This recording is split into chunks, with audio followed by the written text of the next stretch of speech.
Tu n'es pas fou. Avant toute chose, j'ai besoin que tu entendes ceci. Tu n'es pas fou. Parce que s'il y a un narcissique dans ta vie, il a passé énormément de temps calmement, patiemment à te faire croire exactement le contraire. À te faire croire que tu es trop sensible. Que tu es la personne dramatique. Que tout ce qui va mal est, d'une certaine manière, ta faute. Et la chose la plus effrayante? Beaucoup d'entre vous y ont cru. Pendant des mois. Pendant des années.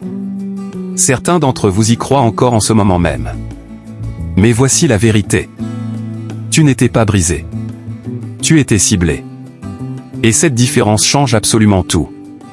Les narcissiques n'entrent pas dans ta vie par accident. Ils ne créent pas le chaos par hasard. Ils sont stratégiques. Ils t'observent. Ils t'étudient. Ils cherchent la porte la plus facile à ouvrir. Et ils la franchissent lentement, comme s'ils étaient déjà chez eux. Et au moment où tu réalises ce qui s'est passé, ils sont déjà assis à ta table, en train de manger ta nourriture. Et ils te disent que tu devrais être reconnaissant de les avoir dans ta vie. Mais aujourd'hui, on va renverser la table. Pas avec de la colère. Pas avec de la vengeance. Mais avec 5 stratégies puissantes qui frappent un narcissique là où il ne s'y attend jamais. 5 choses qui semblent inoffensives de l'extérieur, mais qui détruisent complètement l'emprise qu'il a sur toi. Et je garde la plus importante pour la fin. Pas parce qu'elle est spectaculaire, mais parce qu'elle est silencieuse. Et les choses silencieuses sont exactement ce qu'un narcissique ne peut pas supporter. 1. Deviens une pierre grise. Imagine la chose la plus ennuyeuse que tu aies jamais vue. Une pierre grise au bord de la route. Personne ne la ramasse. Personne ne la photographie. Personne n'en parle. Elle est juste là. Elle existe. Calme. Ignorée. Voilà ta première arme. Quand les gens font face à un narcissique, ils pensent que leur objectif est de gagner l'argument. Dire la bonne chose. Trouver la phrase parfaite. Enfin le faire comprendre. Le faire admettre. Le faire s'excuser. Alors ils expliquent plus. Ils argumentent plus. Ils donnent plus de détails. Et chaque fois, la situation empire. Pourquoi? Parce que le narcissique ne veut pas ton explication. Il veut ton énergie. Il veut voir ton visage changer. Il veut te voir réagir. Il veut te voir te défendre. Le contenu de ce que tu dis ne l'intéresse pas. Ce qui l'intéresse, c'est ta réaction.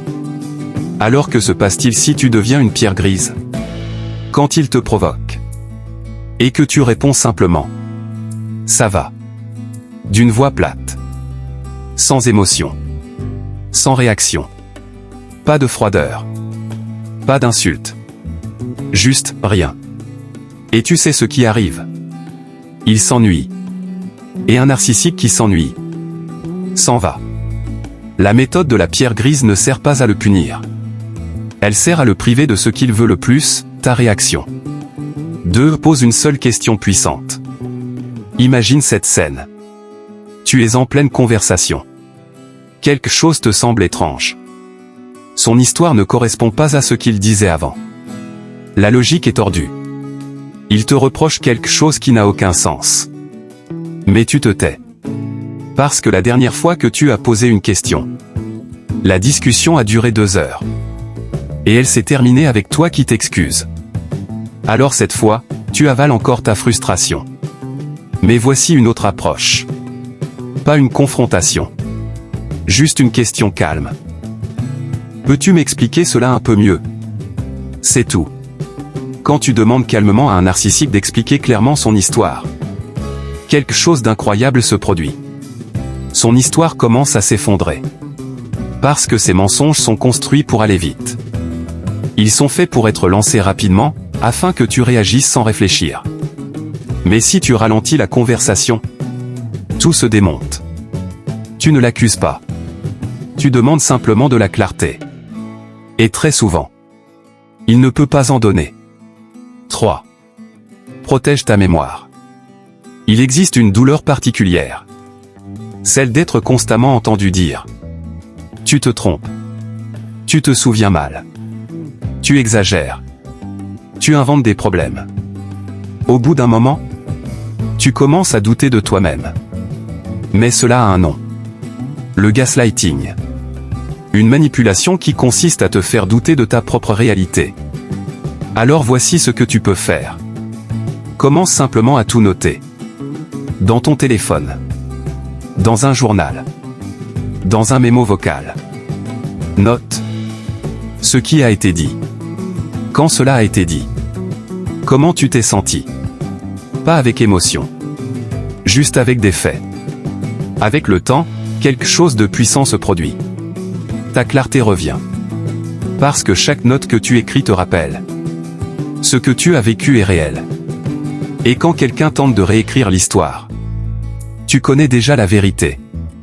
Ce journal n'est pas une arme. C'est un bouclier pour ton esprit.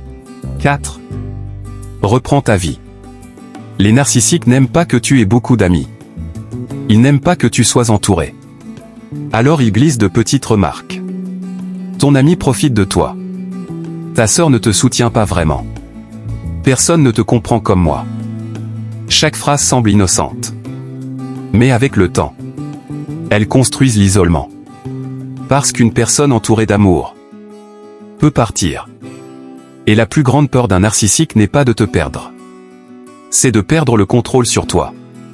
Alors recommence doucement à vivre ta vie. Réponds à cet ami que tu as ignoré. Accepte ce dîner de famille. Reprends une activité. Apprends quelque chose de nouveau. Une petite chose chaque semaine. Quelque chose qui t'appartient. Et chaque nouvelle relation que tu reconstruis est une porte de sortie de la cage. 5. Arrête d'essayer de le faire comprendre. C'est la stratégie la plus difficile. Parce que nous voulons tous être compris. Quand quelqu'un nous fait du mal, notre instinct est d'expliquer encore et encore. On reformule. On réécrit les messages. On imagine la conversation dans notre tête des centaines de fois. On pense. Si je trouve les bons mots, il comprendra enfin. Mais voici la vérité difficile. Le narcissique comprend déjà. Il sait ce qu'il a fait. Mais faire semblant de ne pas comprendre est ce qui te pousse à continuer d'expliquer. Et tant que tu cherches sa compréhension, il garde le pouvoir. Le jour où tu arrêtes vraiment d'avoir besoin qu'il comprenne, tout s'effondre. Pas parce que tu as gagné. Pas parce que tu t'es vengé. Mais parce que tu as repris ton pouvoir intérieur. La vérité finale. Tout cela prend du temps. L'emprise narcissique ne s'est pas construite en un jour. Elle s'est construite lentement. Alors s'en libérer demande aussi de la patience. Mais souviens-toi d'une chose. Le simple fait que tu écoutes ce message signifie que ton esprit se bat déjà pour ta liberté. Alors, deviens la pierre grise. Pose les questions qui révèlent la vérité. Protège ta mémoire. Reconstruis ta vie. Et libère-toi du besoin d'être compris par ceux qui ne veulent pas comprendre. Parce que quelque part en toi, la personne que tu étais avant tout cela existe toujours. Un peu plus silencieuse peut-être. Un peu plus prudente. Mais toujours là. Et elle mérite d'être retrouvée.